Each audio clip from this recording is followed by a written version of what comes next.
What's happening, everybody? This is the Pensive Brothers podcast. This is Aaron. This is Elliot. We are back. I hope everybody's having a fantastical day out there. Fantastical. Yeah, those are getting longer and longer, by the way. What? The pause I have to take for you to say that. So, I have come to you all as... What pause? Huh? Oh, Nothing. my God. That pause didn't work as well as the pauses. Anyway, I have come to you guys as a new person. I'm a new man. Okay? I have joined a new group this week, and I'm very excited to announce the changes that I have decided to make in my life. I kind of told you about it a little bit, but so I am now a member of a distinct group. I'm one of those guys who reads books. Cap.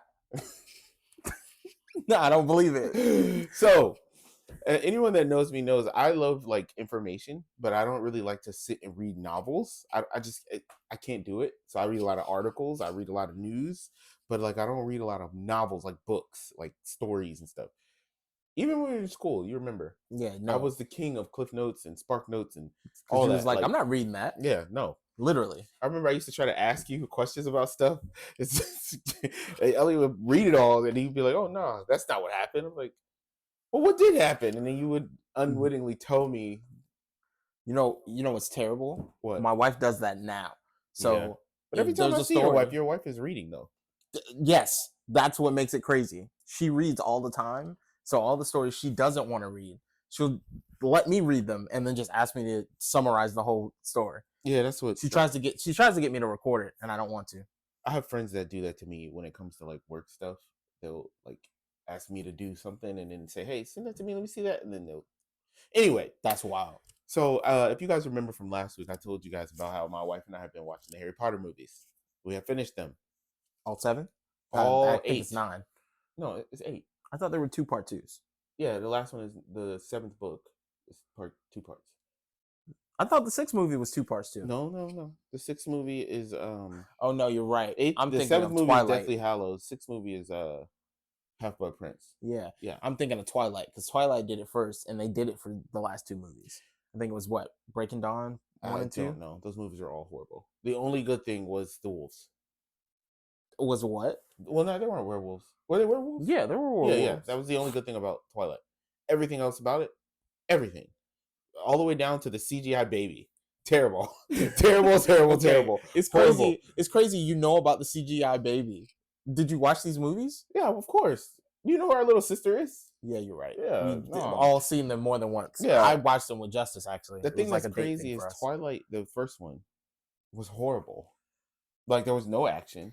The romance made no sense. You're not wrong. And then their interpretation of teen romance in the original Twilight movie was the girl would make faces that look like she has to use the bathroom, and the guy would just menacingly sulk at her, and they would just awkwardly look at each other from across the room. Like you remember when he saved her from getting hit by that car? Yes. And then they just stopped and they just stare at each other. She's like, "Oh," and I'm like, "Oh yeah, she's pushing." And bro, then, first of all, that's out of pocket. What is wrong with you? Because the movies were horrible. They made no sense. First of all, the CGI was bad when there was good CGI going on at the time. You're not wrong. Like the fact that Marvel was making like Iron Man and these types of movies. Here's the thing. Apparently, they didn't have a budget at first. Clearly. And then, what was it? The third movie where they had the giant fight. They must have spent their entire CGI budget on that movie because everything after that was like meh. And just keeping it real, they may have spent all of their budget on that fight. It Bro, wasn't that good. I don't know. That fight was pretty good. No, it was pretty good in comparison to the rest of the series. If you put that up against Captain America: The Winter Soldier, come on.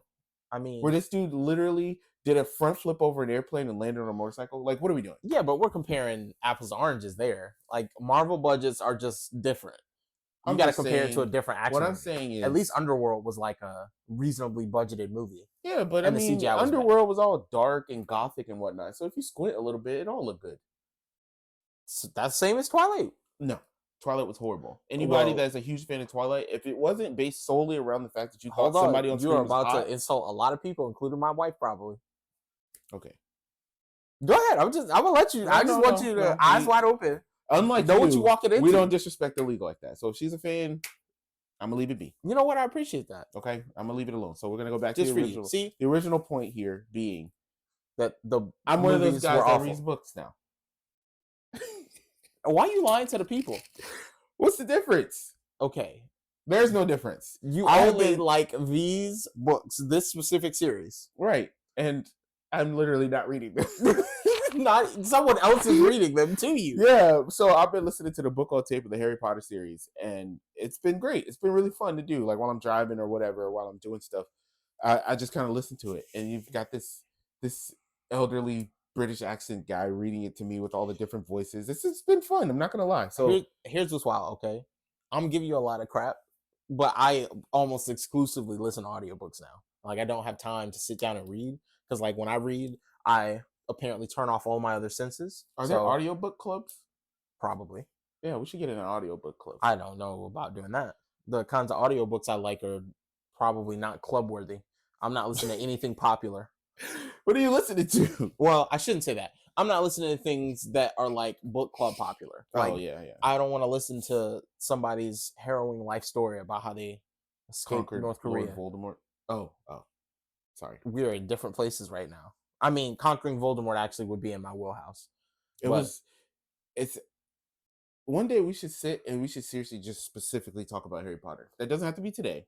I'd have to go back and really rewatch listen. the movies or listen to the books or something. Yeah. But like seriously, Probably I would love to sit and talk about it just because there's a lot in there. There is a lot in there. That's discussion worthy. So we'll get to that one day. It's got a lot of tropes too. Speaking of tropes, bro, what is going on in the year 2024 with people like exposing each other? Because first you had Cat Williams and all that stuff. Yeah, that was wild. These rappers is going crazy. Yeah, they're exposing stuff that not only did we not know, we didn't ask for. Right. Like, nobody asked to know how many people Megan Thee Stallion has lied to, which apparently is a very high number. Yeah. According to all the, I don't know. The Barbs. That's what they're called. The Nicki Minaj fans. They're called Barbs. Oh, is that what they're called? Mm-hmm. They're kind of like the Beehive. They're called Barbs. That's Nicki Minaj's group. She's definitely gonna have to. Kamala Harris, have you heard of her group? No. The K-Hive, that's what they're called. Stop it. Just like Taylor Swift has a group called Swifties. That's a very empty hive. It's a very empty hive, yeah. Because if you're still in the K-Hive, like what exactly are you a fan of at this point? You're technically homeless. You're just like, yeah, we like just living incremental outside. change. We can't really do much. That's gotta be their shit. That's their chant? Yeah. Oh my god. No, but anyway. Go ahead. You were talking about the whole beef. But not like so the way this Nicki Minaj beef started is kind of wild because Megan came out of nowhere, was basically talking trash about her ex on, I don't remember what the name of the first track was. Whatever. Everything is snake themed, which you talking about Party? Yeah, she was talking about Party. Yeah, but it was like a song she released talking about him. He released a song talking about her. I saw that. Yeah, she made a response and then was throwing shots at everybody, including like Drake and Nicki Minaj and some other people. And then Nicki came back with a diss. Now the internet is saying that the diss was trash. Nicki's diss, or yeah, Nicki's diss. Okay. Like as a song, it kind of is trash, right? But she also was throwing some shots. So it's one of those. It kind of reminds me of the Drake Meek Mill thing, where even if Meek Mill had some shots in there, the song was so trash that it kind of overshadowed.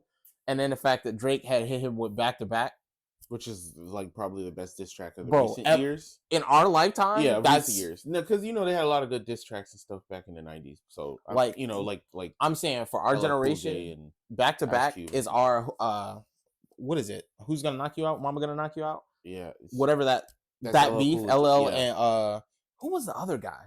Nobody knows because he got knocked out. No, here's the problem. The other diss is actually like great. I remember Dad sat us down and we all listened to him. Yes, remember? Yeah, because the dude starts throwing out L words and he's just like going for like a minute. It's crazy. No, it was good. It was good. Like to me, rap beef is stupid, but it does create a lot of good songs sometimes. Because at the end of the day, who cares? What's interesting, like you guys are arguing, like Nicki Minaj and Megan Thee Stallion are arguing. They're both wealthy. No one cares. Correct. 2 weeks from now, is anyone gonna care? No. I'm of a couple of minds about it. Okay, because here's the problem: on an artistic level, like when you're talking about just the ability to craft words and weave together a story of insult and then put it to a beat. Like it takes a particular set of skills that I really think is admirable. It's impressive in the realm that it is in. It's kind of like watching two battle rappers. Yeah. Like just watching them insult each other lyrically for like 5 minutes is just, it's impressive to do. Yeah. But like that's not a skill that you should really look to be applied anywhere else. Yeah. And as a huge Megan Thee Stallion fan, gotta be honest. And I will say, kind of biased over here. Yeah, just I don't know about that. If I mean, if she got roasted, then yeah, I'd be able to say that. I'm just saying that I feel like I start this on her side. Now, given the facts of the situation, all of that, we take that into consideration. But I'm just. Oh, so you haven't heard it? No, I did. You heard both?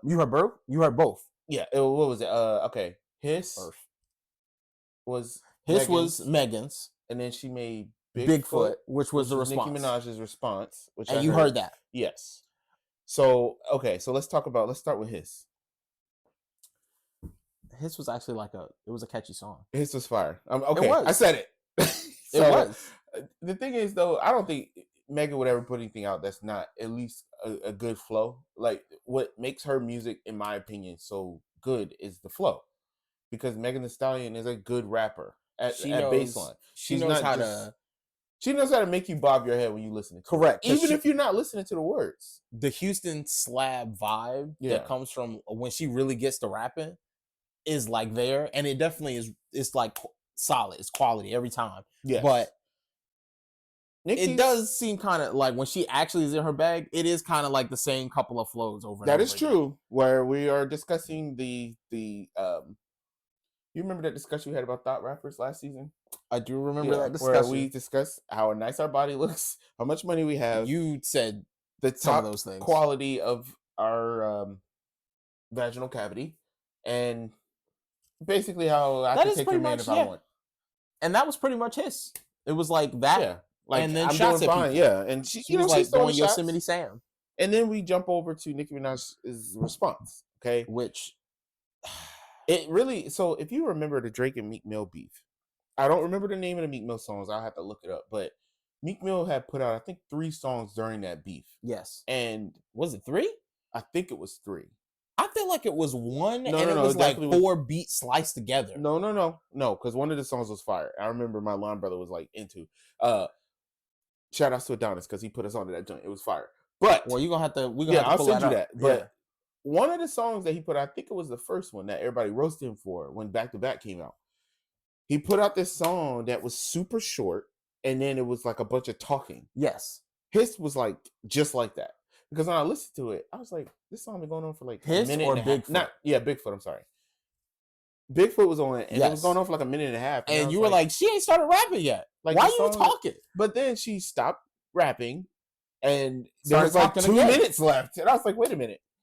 The beat got to come back. Listen. And then after 30 more seconds, I was like, it's got to come back. She was only rapping for like 4 bars, and then it didn't. Listen, shout out to Screwface John, because he was like, bro, why don't you just say this over the beat and make it rhyme? Yeah, like at this you point, talking. You're just doing spoken word. Like, what are we doing?